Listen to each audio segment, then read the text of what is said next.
UFO Show with Aaron Moriarty starts right now on Blog Talk Radio. Welcome, ladies and gentlemen, to the UFO Show once again. Today, folks, we have a very special treat for you. An author that needs no introduction, Leslie Kean. Leslie Kean? Yes, great to be with you, Aaron. Thank you. How are you doing today? I'm doing well, thank you. Just got back to New York from being away, so back in the big city. Oh, where were you? Where were you at? I was just in Cape Cod, actually. Oh, Cape Cod. Yeah, I used to live in Rhode Island for a little while. Yeah. Well, I got to say, Leslie, you've written a masterpiece. I'm talking about UFOs, generals, pilots, and government officials go on the record by Leslie Kean. Is it a #1 seller yet? Actually, it's not. It's on the New York Times bestseller list. Been on for 3 weeks, but it's not #1. But being on that list at all is really pretty tremendous, so I'm very happy about it. Well, once this show's over, I'm sure it'll top #1. Good. I think it's a fantastic book. And, you know, I got to say, for the folks out there in Radioland who have not read this book, and you're interested in the subject, this book makes a fantastic gift to that friend or loved one who maybe you can't talk about this stuff to very much. You take the reader's hand and you guide them through fact after fact after fact, first-hand testimony, fact. It's amazing. That's what I tried to do, really. I mean, I'm glad. I really appreciate what you're saying, Aaron. I very much thank you for saying these things. And yeah, I did try to sort of build a narrative built around these first-hand, accounts written actually by these sources, not written by me, but you hear directly from them. And I just tried to build a narrative that exactly does what you said, walks a person through this information who has never read about it before, a person who would normally not even be interested in UFOs. I mean, that's the kind of person I'm trying to reach through this book. So it is kind of like walking them through it, and there's a logic to each step that goes along in the book, and it does have a progression, and it builds towards a climax. So I'm really glad that you found that that's what it did, because that's what I was hoping it would do. It really, really did. In fact, as I was finishing the book, and I don't like to rush through a book. I like to take it in and make it last. I don't want it to end necessarily. And I didn't want this book to end, but as I was reading it before I was done, the questions would pop in my head. Like, oh my gosh, why is the UFO taboo so pervasive? And why does it shut people's minds off? And then the very next chapter, it answered that question. So you set the reader up and you answer that. I think it's a brilliant way to write, and you're a great writer. Well, thank you so much. I'm just so pleased to hear that. I've never heard anybody really say that yet, and I'm so pleased because that really is what I was trying to do, to make the reader curious about something and then address it for them and then make them curious about the next thing. And it's sort of like going through different layers of an onion, going deeper and deeper into the sort of root. In terms of the taboo, anyway, really going deeper in terms of the root causes for that. So I'm just thrilled to hear you say that. Thank you so much, and I hope other people feel the same way.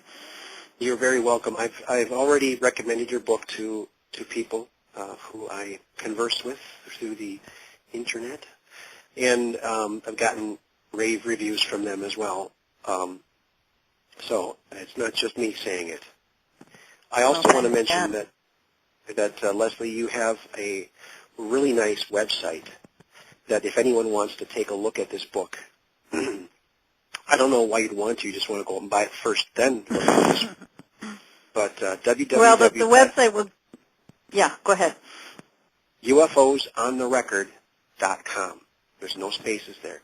UFOsontherecord.com, and you will see some more glowing reviews of the book and some of the credentials of the people who contributed to the book. And these are not, back porch people in Alabama. These are generals and flight instructors, pilots, and people who are very credentialed. And not only is it their word, their eyewitness testimony, in some cases many people's testimony, but also physical evidence, which you point out in the book as well. The debunkers will say there's no evidence, but there's like Mount St. Helens worth of evidence if you look at it.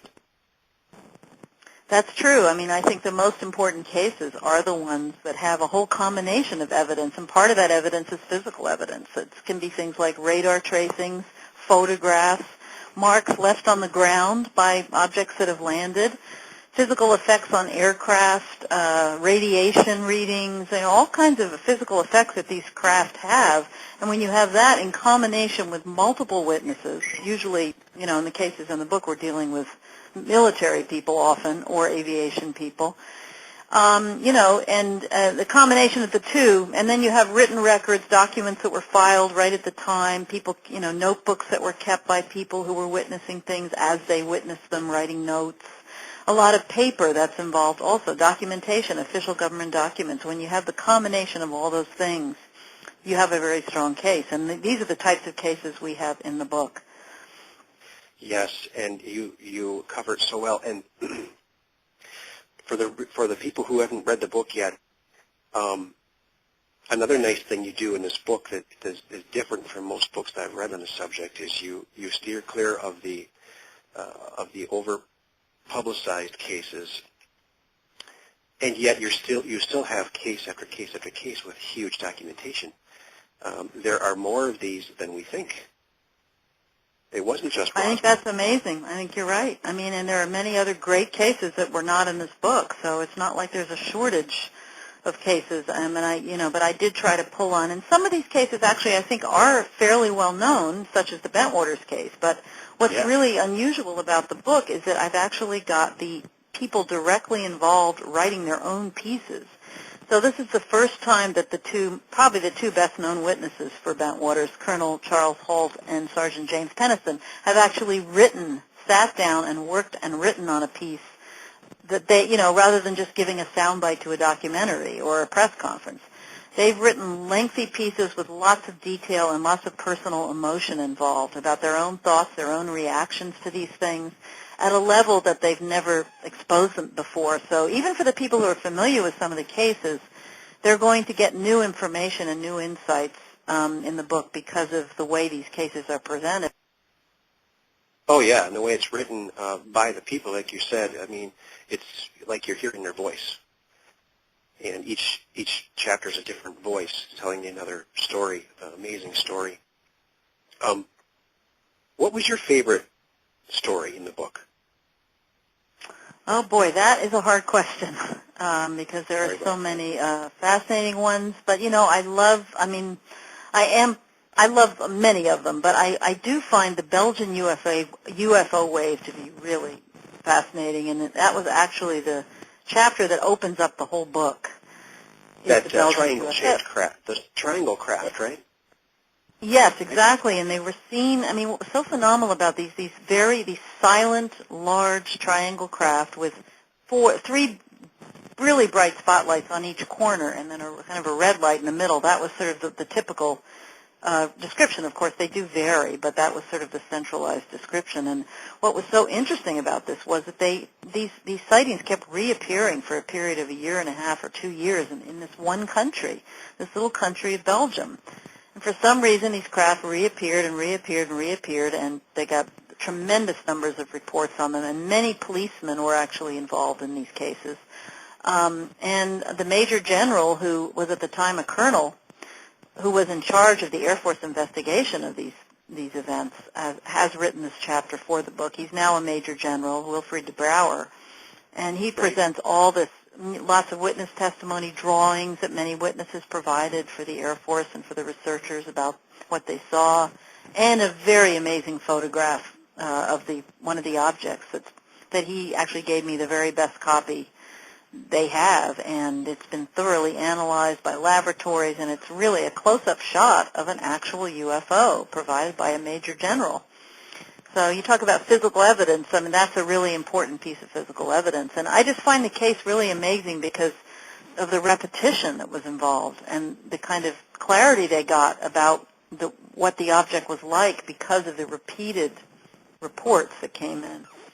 And also the fact that he's such a high level of an individual, yet he's writing so personally about this and giving us a lot of his insights and thoughts about what needs to be done and how the ridicule should be handled and what other governments should do about this. And he's a man who worked so hard to try to identify these craft and still is mystified today by what they were. There still have not been any answers. And he would really like to know more about, really find out what they were. So anyway, I find that case really, really fascinating. Yes, yes. There's been a lot of these triangle-shaped craft seen all over the world, and these are some awesome photographs. Don't you think there probably is more, too? I'm sure there are people who took pictures and just kind of keep them to themselves, or if it's returned that many times, you have to think there'd be more, right? Yeah, I mean, and there could be, I mean, but the thing about Belgium, and I think people forget this, is when it happened, people didn't have digital equipment yet, you know, so... It was 91, wasn't it? Something like that? 89, 90, I mean, they didn't have the kind of equipment, you know, like cell phones that you can just pull out and snap a picture the way people do now. It's a small country, and, you know, people, I mean, what I have learned from talking to witnesses, so many witnesses to these events, is that when you actually see something like this, you just don't want to take your eyes off it. You know, you're kind of awestruck and kind of stunned, and you just stare at this thing in disbelief. And you really don't think about wanting to go take your eyes off that to go find your camera. I mean, imagine if you're seeing this thing drifting by and you know in 30 seconds it's going to be gone, or even, you know, you just see it moving out of your field of vision. You know your camera's in the next room. Yeah. You know, so many times people say, I was just stunned, I was awestruck, I couldn't take my eyes off this thing, and the last thing I thought about was going to get my camera. Now, today it's a little different because people have their cameras in their pockets, they have all this equipment, but back in Belgium then they didn't. So there probably were some more pictures taken, but I don't think there are as many as you might think. And the other thing is that the Air Force was... What's that? Not from a general, too, right? Yeah, well, this wasn't taken by the general, but it was thoroughly vetted by him. And, you know, they know exactly who took it. They were able to interview him. They were able to test the photograph. And they did receive some other videos and stuff, but they were so strict about what they would accept as being authentic that, you know, their focus was really on this picture because it was just so thoroughly vetted that they were 100% sure about this picture. So that's another point, is that when you're dealing with people with very strict standards, you know, you end up with less photographs, but the ones you end up with are really the real deal. Good point, good point. And you have 3 versions of it. I see there's the different filters it's gone through to show different effects. Very interesting. Get the book. Right below that, it's one of those old photographs of a disc that's been, like you said, studied and studied and studied, and they can't, from 1950. So there are some really nice photographs in here, and the Trinidad UFO. Great pictures. Right. Great We tried story. to get the best quality we could, even though people may have seen them on the Internet, but it's not quite the same as we really tried to get the very best copies that we could from the sources, best sources for them. So I think they came out really well. Now, which pilot was it that chased this orb way up to the edge of space? Yeah. Excuse me? The one from Iran, or the Iranian guy? Yeah, I mean, if that's the one, yeah. I mean, the one from Iran is an amazing story of a pilot who has actually tried to shoot at one. That may be the one you're thinking of. I got scared of heights reading that one. He went so high. He kept going higher and higher, and he was like, his gas thing was going, oh, you're out of gas. That was the guy from Peru. You're right. I mean, he was chasing this thing and trying to shoot at it. Yeah, it's incredible how high he finally got. I mean, there's some people that have read that and said, wait a minute, how could he possibly have gotten that high? But he did. It's on, you know, it's recorded how high he went, and he got to the point where he got so high that he basically, he was running out of fuel and had to come back. But he did get a very close-up look at the object when he was up that high. Because this object kept darting from one spot to another, didn't it? Exactly. I mean, what he would do, and he was trying to shoot it down because he was